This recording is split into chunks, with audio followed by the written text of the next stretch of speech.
I have spent my entire professional life as an independent filmmaker, but all of my films are made for PBS. And let me tell you why. They are the Declaration of Independence, the pursuit of happiness, applied to communications. There's rigorous fact-checking. I cannot put a film out unless I have been vetted by scholars from all different perspectives and understandings and knowledge. And they also are not, they're free of that advertising thing, right? So that I am able to do it. Like I could tell you, like, let me just say, our Vietnam series took 10 and a half years to make, cost $30 million.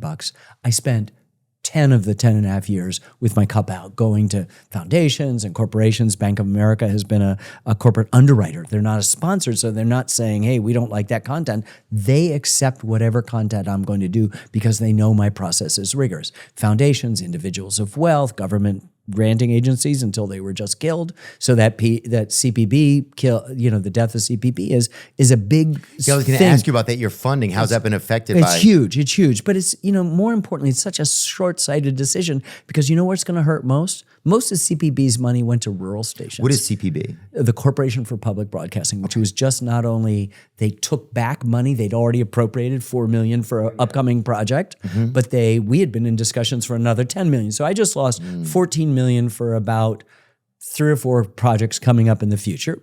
I'll recover. But the problem is most of the money goes to rural stations, which would be, and will be when these stations die, a news desert. Right? They're used to the PBS, not just for the children's programming, not just for the great prime time, but for their homeland security, their alerts. They may be, the most important, the only signal they get. And you don't want to be a news desert where you've got somebody telling you because you want somebody there covering the school board. You want somebody there you at want the city somebody council You want a meeting. personal You want connection. a personal person that you know. So I have worked with them. So go back to my Vietnam example. I spent 10 of the 10 and a half years trying to raise that. I could have walked into a streaming service or a premium cable and with my reputation, walked in and given them a description of Vietnam and walked out in half an hour with a check for $30 million. Yeah. They would not have given me the 10 and a half years it took me to do the good job. Now that film came out in September of 2017. If I do my math right, that's 8 years ago. It is still, even though it's a film, one-stop shopping for the most aggregation of the most recent information about the Vietnam War still after 8 years. Wow. I am so proud of that. But I didn't take the money, do it in a year or a year and a half, and have it be a piece of shit. Oh, you're not a T-bill, you're a bond, dude. Yeah, I am long-term. That's exactly it. And I need to marinate and mature and come to term, and I need to just redeem it at its face value. I'm not I am trying to share this. And you know what PBS stands for? It's not system. The S is not. It's public. I like that part, meaning you and me. Broadcasting, obviously. Service. Service. It's not the Columbia Broadcasting System. It's not the public broadcasting self. It's not a top-down. Right. Like it's not a network saying, what part of our primetime schedule don't you understand? You're taking it all. It's individual stations working with independent filmmakers, making stuff and sending it up, and then it's going out. And there's you have to take this. It is exactly the Declaration of Independence applied to the communications world, just as the national parks are the Declaration of Independence applied to the landscape. Because we, for the first time in human history, and you could have only done that operating under a Declaration of Independence, we set aside the most beautiful landscape in the world, not for kings, not for noblemen, not for the very rich, but for you and for me, and for, more importantly, our posterity, our children's children's children. That's what Theodore Roosevelt says. We are not saving this for a day. We are saving it for all time. And that's beautiful stuff, because if we didn't have that, if we had a different kind of system, Zion and Yosemite would be gated communities. The rim of the Grand Canyon, there may be one little place where you could go and look out, but the rest would be owned by other people. The Everglades would be drained and be endless strip malls and golf courses and condominiums. And Yellowstone would be a down on its luck sort of amusement place called Geyser World. Yeah. You know, and just think about it. There'd be a lot of hippies. There'd be a lot of EDM festivals out there. Manifest Destiny says we're going to take the whole continent, and you're going to have to get out of the way, whoever you are. And that stand of trees, I look at and I think board feet. That river, I think dam. That canyon, I think mineral rights. That's fine. But some of those places you can set aside free from that so that we can go. So there are places in the United States like the South Rim or the North Rim of the Grand Canyon or Zion or Yosemite, what I think is one of the most beautiful places on earth, if not the most beautiful place, or Yellowstone. And you can go there and look at it and see exactly what Theodore Roosevelt saw. And more importantly, you can see in the case of the native people who occupied Yosemite what they saw 2,000 years ago. Right.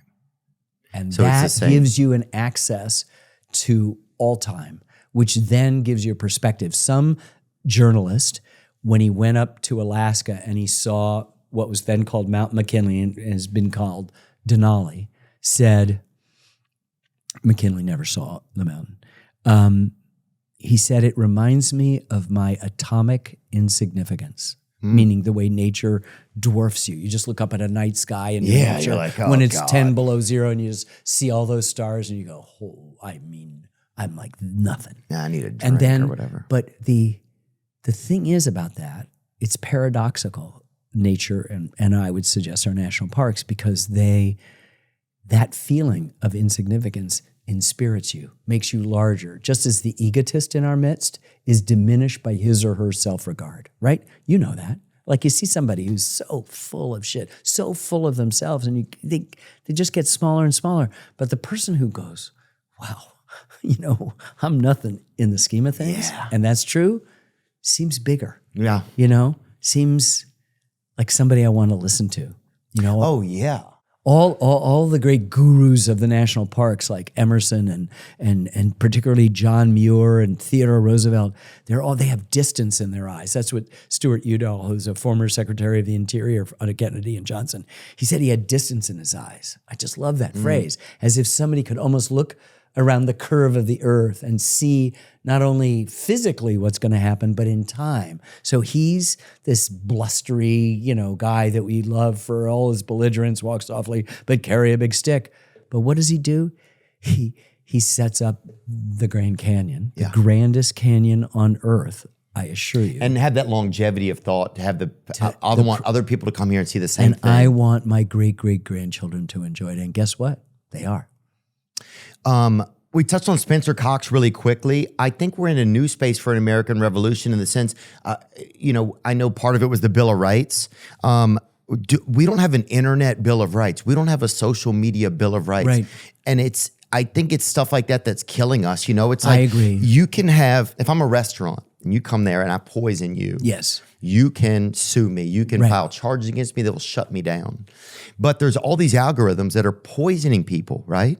Feeding people, literally poisoning them, and they know what they're feeding. They have a log of it. Yeah. They have a log of the recipe. If you go here, we're going to send you here. They're poisoning people to the point where people are sick. People are literally sick, addicted and sick, and there's no way to kind of stop them, it feels like.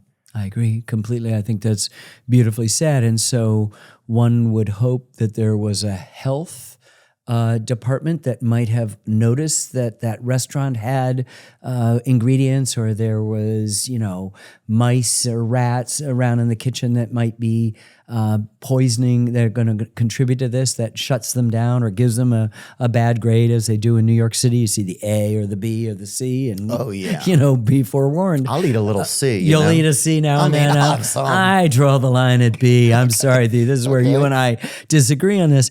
But, maybe there is some overarching sense of discipline, or maybe there's self-discipline. Maybe I realize that, in Fantasia, in The Sorcerer's Apprentice, where he's got the endless number of brooms carrying the buckets of water, like it's just so proliferated. We're just so out of control and unable to make sense of anything that at some point you need someone, in this case the wizard, to come and recast the spell so it goes back to being one broom that's carrying these things. And then we've got